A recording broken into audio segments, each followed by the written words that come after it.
Government elementary lower secondary school जोल में शायर मशरक़ अल्लामा मोहम्मद इक़बाल जे उनवान हेठ एक शानदार तकरीरी मुक़ाबलो ऐं टैलेंट शो मुनक़िद कयो वियो, जंहिंमें पाकिस्तान आर्मी जे आफ़ीसरनि ऐं जवाननि शिरकत कई।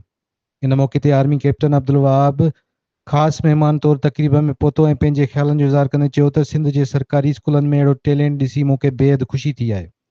हिते जे ॿारनि में महिनत जो जज़्बो ऐं वतन सां प्यार ॾिसण लाइक़ु आहे।